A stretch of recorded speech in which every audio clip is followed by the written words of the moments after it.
রেখে দি, দে দে জামাটা দে, রেখে দি, দে।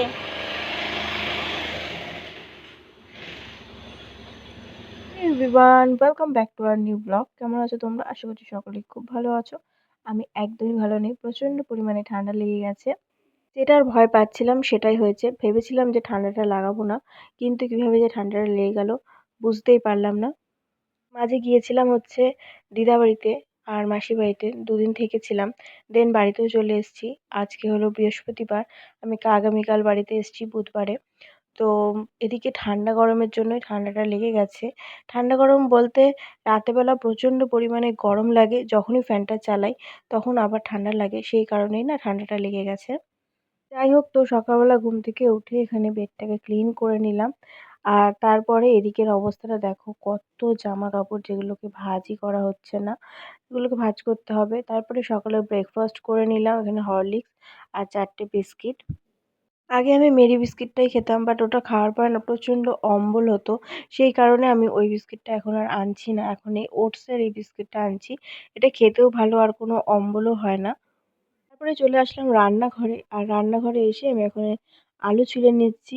তো মা সকালে তো রুটি করেছে, আর বড় ওদিকে খেয়ে দিয়ে কাজে চলে গেছে। তো সেই জন্য আমার জন্যই অল্প করে একটু তরকারি করে নেব। ওই 2টো আলু মতো নিয়েছি, সেটারই তরকারি করব। আর আজকে একটু তরকারিটা অন্যরকমভাবে করব। তো আলুটাকে এরকম ডুমো ডুমো করে কেটে নিলাম। তারপর হচ্ছে পেঁয়াজ কেটে নেব, আর ক্যাপসিকাম কেটে নেব, টমেটো কেটে নেব। এই যে সমস্ত কিছু কেটে আমি একেবারে ধুয়ে নিয়েছি।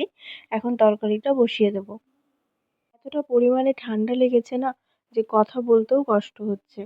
তো সেই জন্য রান্নাঘরেও আসছিলাম না, ভাবছিলাম যে আজকে গুড় দিয়েই রুটিটা খেয়ে নেব। কিন্তু তারপরে ভাবলাম যে সকালবেলা না মিষ্টি দিয়ে রুটিটা খেলে ভালো লাগবে না, গা গোলাবে। সেই কারণেই চলে এসেছি একটু তরকারি করতে। তোরা নিয়েছিস কেন? হ্যাঁ, খুব বেড়েছিস তুই, খুব। রেখে দি, দে দে জামাটা দে, রেখে দি, দে দে রেখে দি জামাটা। জামাটা দে, জামাটা দে, জামাটা দে, দে জামাটা দে, যা। তো এদিকে আমার ব্রেকফাস্ট তৈরি হয়ে গেছে, এখন চটপট করে খাওয়া দাওয়াটা করে নিই। এখন বাজে হচ্ছে 10টা। আর এখন না রাতেবেলা একটুও ঘুম হয় না, সারা রাত প্রায় জেগেই থাকি। ওই ভোরের দিকে একটু ঘুমটা আসে, তারপরেও আবার ঘুমটা ভেঙে যায়। ওই যে জানলায় এসে পাখিরা ঠকঠক করে, সেই কারণেই ঘুমটা ভেঙে যায়। তারপরে আমার একটা পার্সেল চলে এসেছিল, আর এটা হচ্ছে একটা ব্লাউজ, যেটা আমি অর্ডার করেছিলাম মিশো থেকে। তো সেটাই এখন খুলে দেখব যে কেমন এসছে। আর এই ব্লাউজটা আমি কেন অর্ডার করেছিলাম, কিসের জন্য অর্ডার করেছিলাম, সেটা আমি তোমাদের সাথে নেক্সট ব্লগে শেয়ার করব। আজকের ব্লগে তোমাদের সাথে আমি শেয়ার করব না যে কেন কিনেছি। তো ব্লাউজটা খোলার পরে দেখলাম যে বেশ ভালোই এসেছে, যেরকম ভেবেছিলাম আসবে সেরকমই এসেছে, খুব একটা খারাপ আসেনি।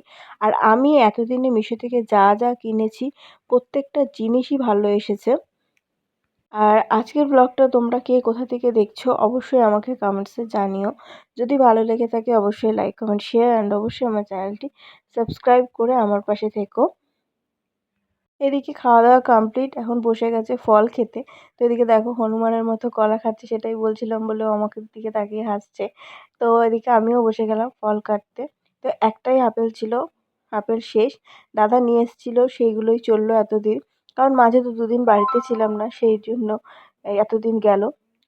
আর আপেলগুলো খেতে এতটাই মিষ্টি ছিল, মানে চিনির থেকেও বেশি মিষ্টি। মনে হয় আপেলটার মধ্যে চিনি, গুড় সব একসাথে মিক্স করা আছে। ভীষণ ভালো খেতেও ছিল, আর দেখতেও খুব সুন্দর ছিল।